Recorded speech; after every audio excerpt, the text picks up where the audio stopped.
Hey guys, welcome back to my channel. It is day 14 of Crimemas, and today we will be talking about the mysterious and eerie death of Elisa Lam.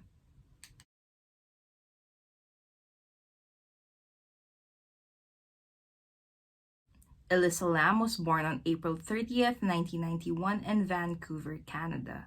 She was the daughter of Hong Kong immigrants and was described to be outgoing, lively, and friendly. She was also into fashion and art. In the mid 2000s, Elisa started a blog called Nouvelle Nouveau, where she would often post about fashion and share her struggles with mental health disorders. Elisa was diagnosed with depression and bipolar disorder and was prescribed 5 different types of medications to help her fight or at least keep her symptoms at bay. However, on multiple occasions, Elisa would refuse to take her medicines, and this would often result to an episode of hallucinations. Sometimes her hallucinations would be so bad that she would hide under her bed, and at one point she was even hospitalized because of this. Because of this, Elisa wasn't really allowed to leave home for long periods of time on her own. However, as she was already 21 and was taking a break from her studies at the University of British Columbia, her parents allowed her to go on vacation by herself.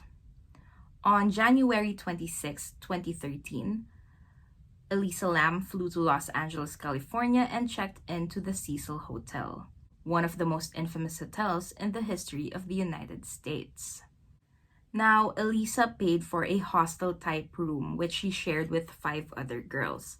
However, she was upgraded to her own personal bedroom just 2 days later because her roommates complained to the hotel management about her odd behavior. According to these girls, Elisa would leave them notes telling them to go away or go home. She would also keep the hotel room doors locked and would require a password for them to be able to enter the room. Now, during this trip, Elisa also made sure to call her parents every single day just to let them know that she was safe and for them to not worry. However, on January 31st, these calls suddenly stopped. After that, Elisa never responded to any of her parents' calls or text messages. Now, fearful that she was in another country far away from them, her parents reported her missing to the Los Angeles Police Department right away. The Lams also wasted no time and flew to LA right away to help with the search. The police searched the entire building to the extent that they legally could, even bringing search dogs along with them. However, the authorities did not find a sign of Elisa. Missing persons flyers were also printed out and distributed in the area, as well as digital copies were posted online. Until February 19th, 2013, when other hotel guests started to complain of low water pressure in their showers and murky water that tasted weird coming from the tap. A hotel maintenance worker then climbs up to the rooftop to check their water supply, and this is when he discovered Elisa Lam's naked body, floating face up in one of their 8-foot by 4-foot tanks. Her clothes, as well as her wristwatch and her room key, were also seen floating in there with her. Her body was retrieved from the tank and underwent autopsy, which showed no signs of foul play nor trauma. Her official cause of death was ruled as an accidental drowning. However, how was this possible? In order to access the rooftop, she would have needed a hotel staff ID. Otherwise, opening the doors to the rooftop would actually trigger a very loud alarm. Also, people questioned how it would be physically possible for someone of Elisa Lam's stature to climb a 10-foot ladder, open a 20-pound lid, then jump inside the tank only to pull the lid closed after she got in. It was most likely impossible. Aside from this, there was also a CCTV footage released showing some type of erratic behavior from Elisa the same day that she was last seen alive. Now let me show you guys a few clips of this CCTV footage.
Now let's talk about some theories of what could have happened to Elisa Lam that day. Theory number one is that Elisa was under the influence. However, toxicology reports did not show acute drug or alcohol intoxication. But it also showed that Elisa hadn't been taking her medication either, pointing to the possibility of hallucinations leading up to the incident. Theory number two is that it had something to do with the paranormal. Some people believe that Elisa Lam was talking to a ghost, particularly to convicted serial killer Richard Ramirez, who killed 13 innocent people. This was brought up as a theory because Richard Ramirez had actually stayed in the Cecil Hotel from 1984 to 1985. Theory number three was that this was an inside job. It is possible that someone working at the hotel and had access to the rooftop brought and killed Elisa there. An emphasis was put to this theory based on the CCTV footage that seemed to have been tampered with before being made publicized. Viewers observed that there were clips that have been slowed down. The timestamps on the footage were also obscured, and nearly a minute long of footage was edited out. This was possibly done in order to protect someone who may or may not have been linked to this case. Theory number four was that Elisa was acting strange on the CCTV footage and was pressing multiple buttons at a time in hopes of escaping someone who might have been pursuing her or chasing her. Now, the theory of Elisa committing suicide was also debunked by the fact that it seemed like she had removed her clothes herself, and she may have done so in order to keep herself from drowning due to the weight of her wet clothing.